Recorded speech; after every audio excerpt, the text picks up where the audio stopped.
جہنم کی آگ کی کیفیت کیا ہے؟ کیا ہمیں بتلایا گیا روایتوں میں؟ جی کثیر روایتوں میں. جہنم کی آگ اس کی کیفیت یہ ہے، ہم دنیا میں جو آگ جلاتے ہیں وہ کس رنگ کی ہوتی ہے؟ یا اس کا رنگ بلو ہوتا ہے، چولہے پہ جو آگ جلتی ہے بلو ہوتا ہے، پھر زیادہ تھوڑا ہو جائے تو ریڈ ہو جاتا ہے، تھوڑا زیادہ بھڑک جائے تو ریڈ ہو جاتا ہے. جبریل امین ایک مرتبہ نازل ہوئے سرکار ختمی مرتبت کے پاس اور بہت غمگین تھے. حضور نے کہا کہ اے جبریل کبھی تم اس غم کے عالم میں مجھ پہ نازل نہیں ہوئے، کیا کیفیت ہے آج؟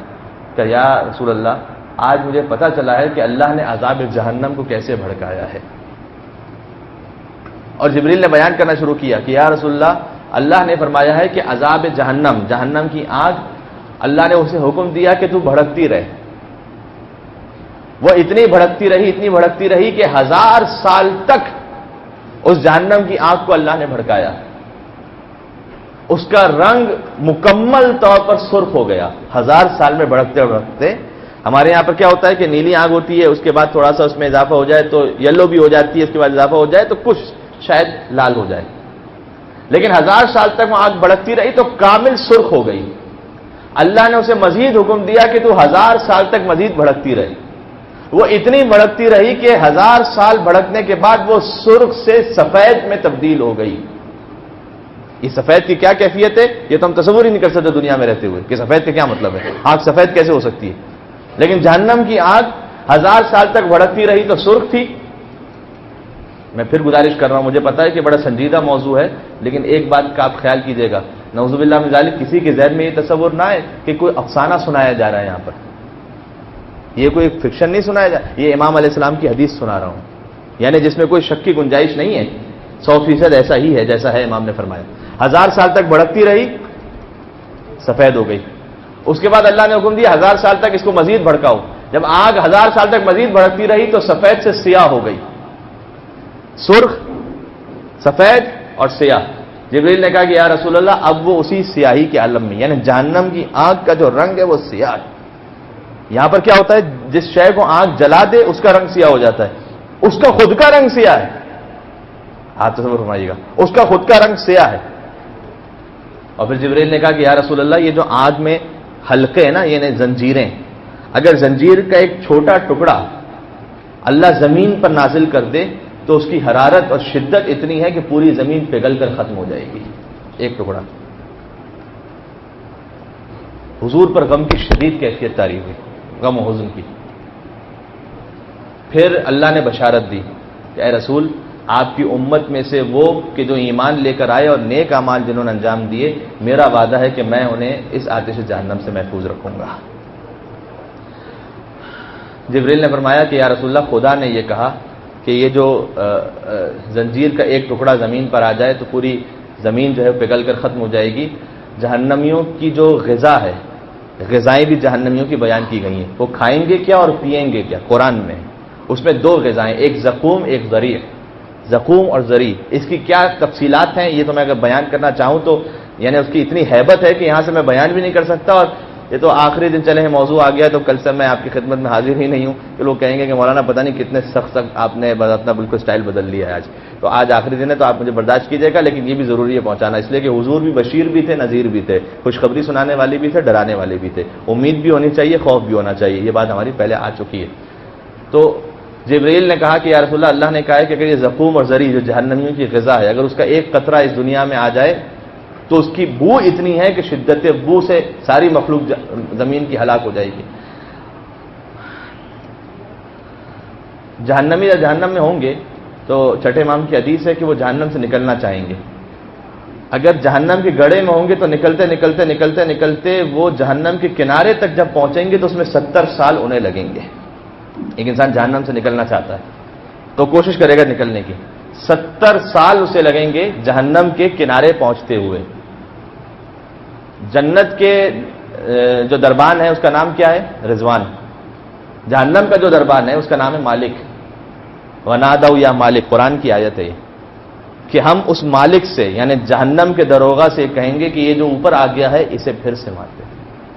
اور جو 70 سال کے بعد اس جہنم سے اپنے آپ کو بچانے کے لیے اوپر آیا ہوگا تو جو جہنم کا دروغہ مالک ہے اسے مار کر پھر جہنم کے گڑھے میں گرا دے گا.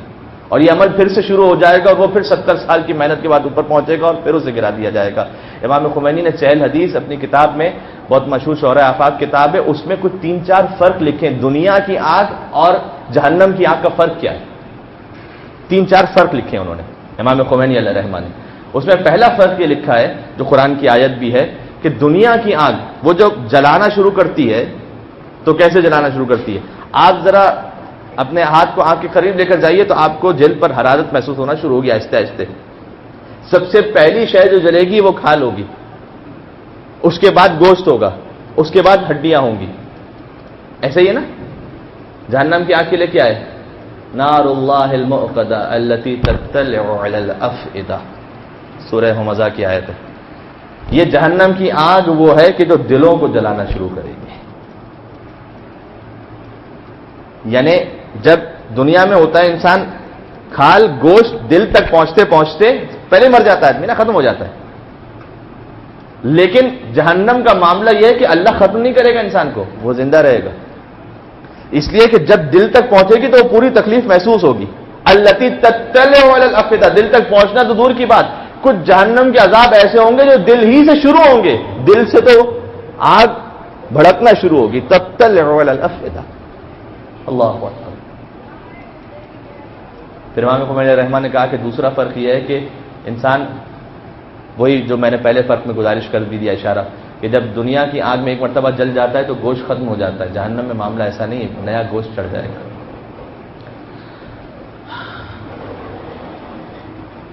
دوسری طرف اہل بہشت کے لیے وہ نعمتیں بھی ہیں، ٹھیک ہے؟ اچھا، ایسی نعمتیں خالی اب روزے داروں کے لیے، میں اس طرف آپ کو لے کر گیا، اب آئیے اس طرف بھی، روزے داروں کے لیے اللہ نے فرمایا ہے کہ جنت میں ایک دسترخوان ایسا ہے کہ لا یقعد علیہا الا الصائمون، اس دسترخوان پر سوائے روزے داروں کے اور کوئی نہیں بیٹھے گا۔ اس دسترخوان پر کیا ملے گا؟ اللہ نے فرمایا کہ اس دسترخوان پر وہ ہوگا کہ لا عین رأت ولا اذن سمعت، نہ کسی آنکھ نے وہ چیز دیکھی ہوگی، نہ کسی کان نے سنی ہوگی، نہ کسی دل نے سوچی ہوگی، وہ اس دسترخوان پر ہوگی۔ اللہ اکبر۔ اس کا مطلب کیا ہے؟ اس کا مطلب یہ کہ اب وہ دودھ اور نہر کی، شہد کی نہروں کی بات نہیں ہو رہی اب یہاں پر، وہ آپ نے سنا ہوا ہے۔ اللہ نے کیا فرمایا؟ فرمایا کہ میں روزے دار کو جنت کے ایک دسترخوان پر وہ چیز دوں گا جو کسی آنکھ نے دیکھی نہیں ہوگی، کسی کان نے سنی بھی نہیں ہوگی، یعنی اب تک جتنی جنت کی نعمتیں آپ نے سنی ہیں اس سے کچھ بڑھ کر ہوگا۔ اچھا، کان نے سنا نہیں ہوگا چھوڑ دیں، دل نے سوچا بھی نہیں ہوگا، اللہ اکبر۔ یعنی اب اس کا مطلب کیا ہوا؟ آپ جو کچھ سوچ لیجئے وہ نہیں ہوگا، اس سے بڑھ کے ہوگا، ایسا انسینٹو بھی ہے یہاں پر، ٹھیک ہے؟ تو اللہ نے خوشخبری بھی سنائی ہے قرآن میں، اس کی حجتوں نے حدیث میں، اور دوسری طرف سے عذاب بھی ہے۔ تو اللہ ہمیں توفیق نصیب فرمائے کہ میں کہتا ہوں کہ امید اور خوف دونوں ہمارے دلوں میں برابر سے رہ سکے انشاءاللہ، کہ جو مومن کی علامت ہے کہ اللہ کی رحمت کی امید بھی رہے، اس کے عذاب سے خوف بھی رہے۔ مولا علیہ السلام کا ایک خوبصورت جملہ ہے، فرمایا دنیا کی لذت اور جنت کی لذت کا فرق کیا ہے؟ فرق یہ ہے کہ دنیا کی لذت جب تک نہیں ملتی اس وقت تک بہت اچھی لگ رہی ہوتی ہے، جیسے ہی مل جاتی ہے پھر سمجھ میں آتا ہے کہ اچھا کوئی اتنی زیادہ بھی نہیں تھی لذت، ہے نہیں ایسا؟ آپ ہر قسم کی لذت کو لے لیجئے، میں بھی سادہ مثال دیتا ہوں کھانے کی۔ اچھا، افطار کے موقع پر بھوک بہت زیادہ لگی، آپ کسی دسترخوان پہ پہنچے جو بڑا اچھا مرصع دسترخوان تھا، اس پر 10-12 ڈشز تھی فرض کیجیے، ٹھیک ہے؟ دل کیا کہہ رہا ہوتا ہے؟ یار بس جیسے افطار کا وقت ہو میں شاید سارا کھا لوں گا، ایسا آ رہا ہوتا ہے دل میں، جلدی جلدی سارا لے لو، بہت لے لو، بہت لے لو۔ لیکن جب آپ نے ابھی 5 منٹ کچھ کھایا اس کے بعد لگتا ہے یار یہ تو بس ختم، بھوک تو ختم ہو گئی، یہ تو اتنا سارا ابھی تو پڑا ہوا ہے، ابھی تو میں کچھ بھی نہیں کھایا۔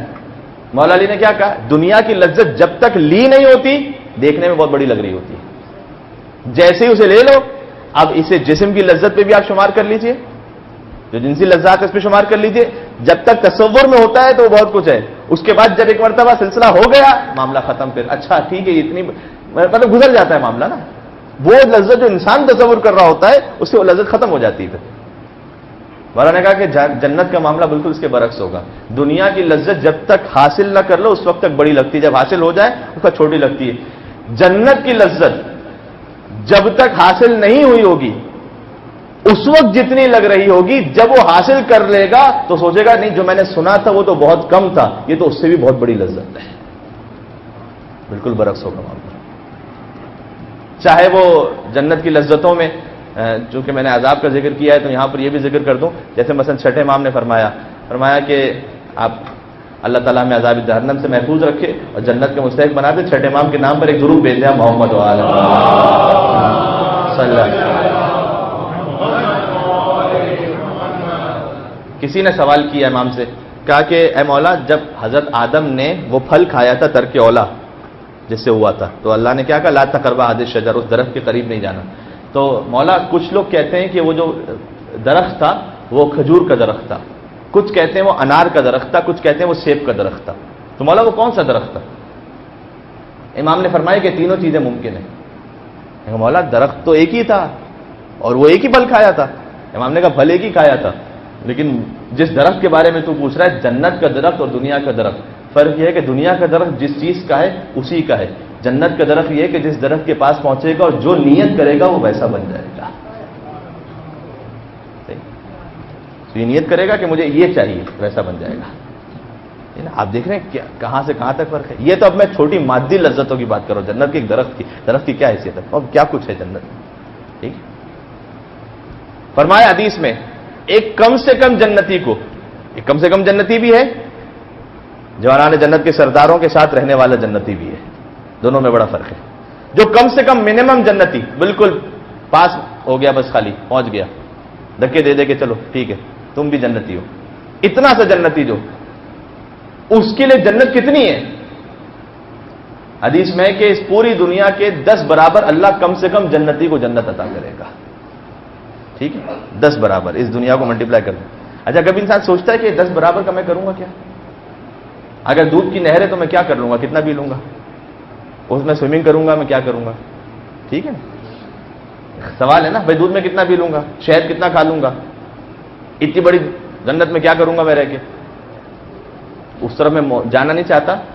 امام خمینی علیہ الرحمٰن نے جہنم کے حوالے سے بھی یہ لکھا ہے اور میں اس کو جنت کے حوالے سے بیان کر رہا ہوں. جہاں اللہ کی نعمتیں کمال پر ہوں گی وہاں پر آخرت اور دنیا کی فیلنگز میں اور حس میں فرق یہ ہے کہ یہاں کی جو ہماری فیلنگز ہیں وہ بہت ضعیف ہیں. وہاں فیلنگز، وہاں طاقت، وہاں وہ کیفیت لذت کو حاصل کرنے کی بھی اور عذاب میں مبتلا ہونے والی کیفیت بھی، یہ بھی اپنے کمال پر ہوں گی. ٹھیک ہے یعنی یہاں اگر کسی کو آگ پہ جتنی تکلیف ہوتی ہے وہاں اس سے کئی گنا برابر زیادہ ہوگی. کیوں؟ اس لیے کہ یہاں پر ہماری فیلنگز کم ہیں، جنت میں اور جہنم دونوں میں اپنے کمال پہ پہنچ جائیں گی. تو صرف اتنا ہی ہم کہہ سکتے ہیں کہ آخری بات کہ آیت اللہ ناصر مکارم شیرازی نے لکھا ہے تفسیر نمونہ میں کہ اگر کسی کو جنت جہنم کے بارے میں بیان کیا جائے نا اس وقت، اس کی مثال ویسی ہے کہ جیسے ایک بچہ شکم مادر میں ہو اور آپ اس کو دنیا کے بارے میں بیان فرمائیے. ہے نا بڑی اچھی مثال ہے.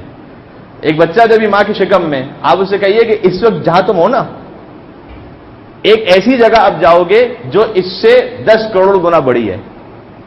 تو آپ تصور فرمائیے اگر آپ اس سے رابطہ برقرار کرنے میں کامیاب ہو جائیں اور وہ سوچنے سمجھنے کے بھی قابل ہو جائے تو وہ کیا سوچے گا یا نہیں سوچے گا کہ جتنی جگہ میرے پاس ہے یار یہ بہت ہے، کافی، 10 کروڑ گنا بڑی کی کیا ضرورت ہے. جب دنیا میں جائے گا تو پتا چلے گا کہ جتنی بڑی جو جگہ ہے اس پہ بھی کتنے جھگڑے ہو رہے ہیں، کتنی کم لگ رہی ہے. آپ اسے کہیں کہ جتنا پانی اس وقت ہے نا تمہاری ماں کے شکم میں، اس سے اربوں گنا بڑے بڑے سمندر موجود ہیں جہاں تم جاؤ گے. ارے اتنے اربوں میں کیا کروں گا؟ بالکل وہی خیال جس وقت ہمارے ذہن میں آ رہا ہے، دودھ کی نہروں کا کیا کروں گا. ٹھیک تو آیت اللہ ناصر مکارم شیرازی نے کہا کہ آپ کسی شکم مادر میں رہنے والے بچے کو دنیا نہیں سمجھا سکتے جب تک کہ وہ خود پہنچ نہ جائے. بالکل ویسے ہی کہ کسی دنیا میں رہنے والے کو آپ جنت سمجھا نہیں سکتے جب تک وہ جوانان جنت کے صدقے میں جنت میں پہنچ نہ جائے.